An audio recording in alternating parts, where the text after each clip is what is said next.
বন্দে পরমানন্দ মাধব। আমার পরমানন্দ মাধব স্বরূপ গৃহ পরকালের কান্ডারি আজকের অনুষ্ঠানের মধ্যমণি শ্রী ঠাকুর চরণে আমার ভক্তিপূর্ণ প্রণাম। উপস্থিত অধ্যক্ষ মহারাজ তথা জ্যোতির্মণ্ডলী সবার চরণে আমার প্রণাম। সম্মানীয় মাতৃমণ্ডলী, সম্মানীয় ভাইয়েরা, যথাযোগ্য স্থানে প্রণাম। অক্ষয় তৃতীয়া জয়গুরু সম্ভাষণ প্রীতি শুভেচ্ছা। দিনটি ভালো, আগেই বলা হয়েছে অক্ষয় তৃতীয়া, ক্ষয় তৃতীয়া নয়, অক্ষয় তৃতীয়া। আজকের দিনে যেটা করব, যেটা বলবো, সেটাই অক্ষয় হয়ে থাকবে। যেমন আগের স্মৃতিগুলো অক্ষয় হয়ে আছে, কিন্তু এই অক্ষয় তৃতীয়ার যে তাৎপর্য আমরা এতক্ষণ শুনলাম, তার যদি একটা তাৎপর্য আমরা গ্রহণ করতে পারি, মনে মনে ভেবে নিতে পারি যে আজকে আমাদের এই অক্ষয় তৃতীয়ায় কি করা উচিত, কি করলে আমরা সেই অক্ষয় মনে রাখতে পারবো। সেই অক্ষয়টা আগে আমাকে বলেছে আনন্দ সভা করতে, তা আনন্দ আমার ভিতরেই নাই, তা আনন্দ আর কোথার থেকে আসবে? কীর্তনিয়া গান করছে, আর কীর্তনিয়া কথায় কথায় বলছে গৌর নিতাই হরি বল, গৌর নিতাই হরি বল। এবার পাড়ার ওই যত দুনিয়ার লোক পাড়ায় কীর্তন হচ্ছে, পাড়ার কীর্তনের মধ্যে গৌর আর নিতাই দুই ভাই ছিল, একটু মাতাল, অল্প অল্প খেত আর কি, কীর্তন শুনতে এসছে। আর কীর্তনিয়া বারবার বলছে গৌর নিতাই হরি বল, গৌর নিতাই হরি বল। যখনই বলছে না সবাই হরি বল করছে, তখন ওরা দুই ভাই উঠে দাঁড়িয়ে কীর্তনিয়া বলছে গৌর নিতাই হরি বল, আমাদের দুই ভাইকে বলতে বলেছে, তোরা কেন গৌর নিতাই হরি বল বলছিস?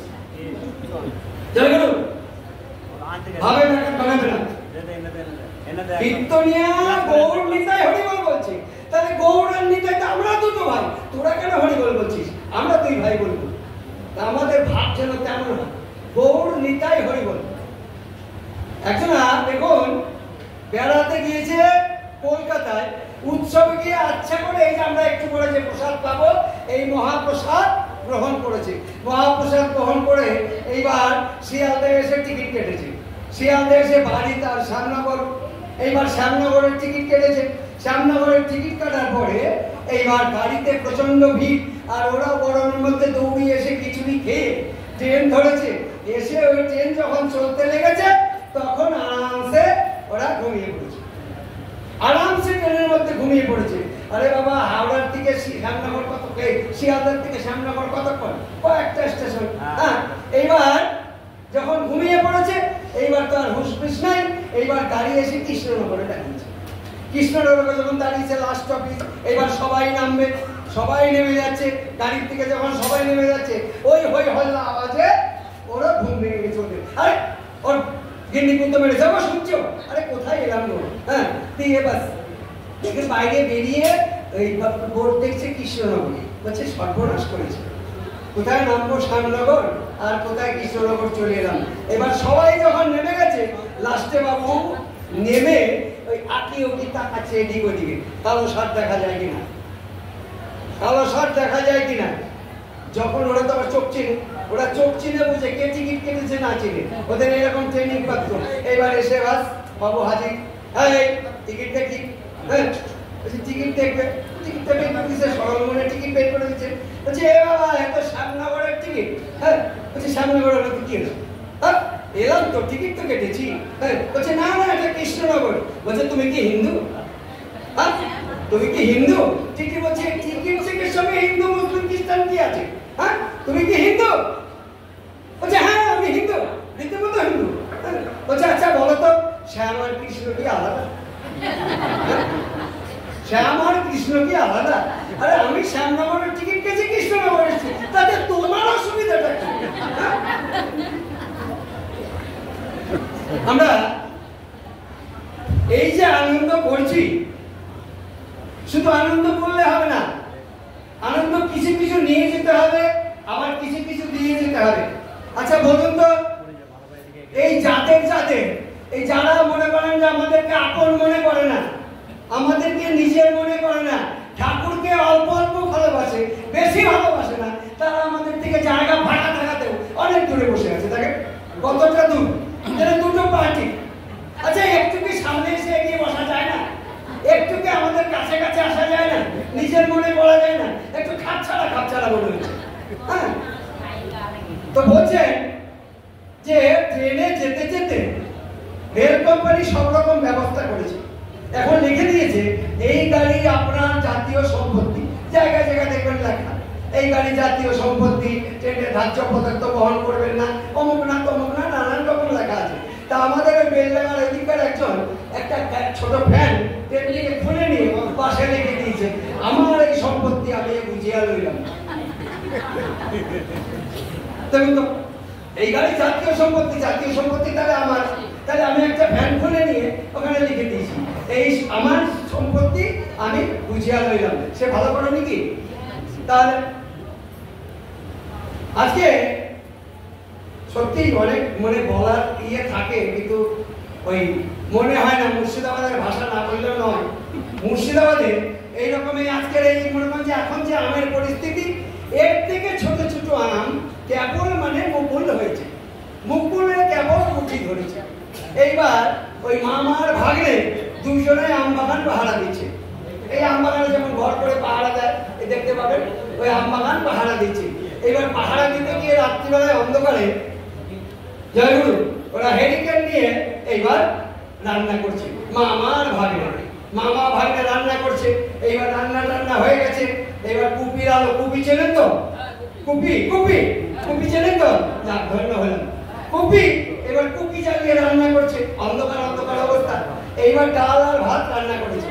এবার ডাল আর ভাত রান্না করে যখন খেতে দিয়েছে, ভাগ্নে ছোট ভাগ্নাকে আগে খেতে দিয়েছে।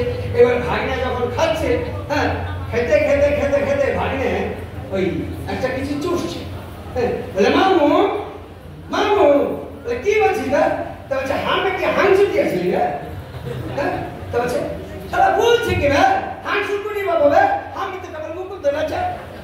মানে আম চোর কোথায় পাবো, আমি তো কেবল মুকুল ধরেছি, কথাটার মানে তাই। তো মুর্শিদাবাদের ভাষায় বলছে সারা বলছে কি রে, সারা হাংসু করি বাবা রে, আমি তো কেবল মুকুল ধরেছে। তো ভাগিনা এবার বলছে মামু আমি যে চুষনু রে। তো বলছে চুষনু কি চুষনি রে? তখন কুপিটা নিয়ে দেখছে ব্যাগের ঠ্যাং। তো বলছে মামু আমি কি ঠ্যাং চুষনু রে? তো আজকে দেখুন আমরা অক্ষয় তৃতীয়ায় এসছি। অক্ষয় তৃতীয়া আজকে সত্যি বড় কষ্ট হচ্ছে। এই মোটামুটি 5-6টা 5 থেকে 600 লোক মুর্শিদাবাদ থেকে আসে প্রতি বছর। এবার গুনে বোধহয় 50 জনও পাওয়া যাবে না। আমরা যে কি দুর্যোগের মধ্যে, কি কষ্টের মধ্যে সেই গুরু ভাই বোনগুলো আছেন, এটা বলে বোঝানো যাবে না। তাদের বাড়ি ঘর আগুন দিয়ে জ্বালিয়ে দেওয়া হয়েছে। তাদের শস্য আদি, চাল ডাল, বাসনপত্র যা ছিল লুটপাট করে নিয়ে যাওয়া হয়েছে। তাদের মানে বলতে কিছু নেই। যার জন্য তারা এই পরিস্থিতিতে, এখন যদিও পরিবেশ শান্ত, কিন্তু তারা বাড়ি ঘর ছেড়ে আসবার মতো পরিস্থিতিতে নেই। আমরা ঠাকুর চরণে প্রার্থনা করব এই অক্ষয় তৃতীয়ার দিনে, হে ঠাকুর তাদের যেন আবার সেই পূর্ব স্বরূপ ফিরে আসে, তারা যেন আবার সুখে শান্তিতে বসবাস করতে পারেন। আবার ওষুধ করতে হবে, ওষুধ খাওয়ানো করতে হবে। জ্বরে আগেকার দিনে জ্বর হলে একটা মিক্সার দেওয়া হতো, শিশি, 4টা শিশি কাগজে দাগ দিয়ে দেওয়া হতো, আর লিখে দেওয়া হতো খাওয়ানোর পূর্বে ভালো করিয়া ঢাকাইয়া লইবে।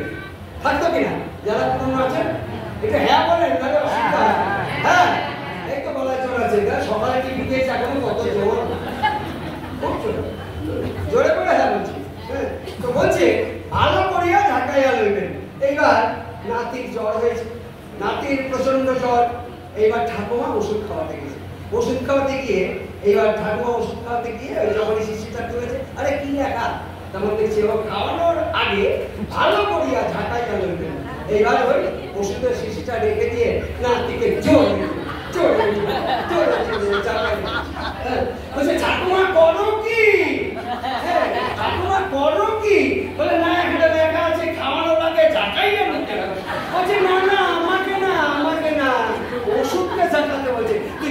বেশি জানিস, তুই আমার থেকে বেশি জানিস। আসুন, আমাদের শিবদুর্গা দাদা আছেন, তিনি আমাদেরকে এই অক্ষয় তৃতীয়া এবং এই মানব জীবন সম্বন্ধে আমরা কিভাবে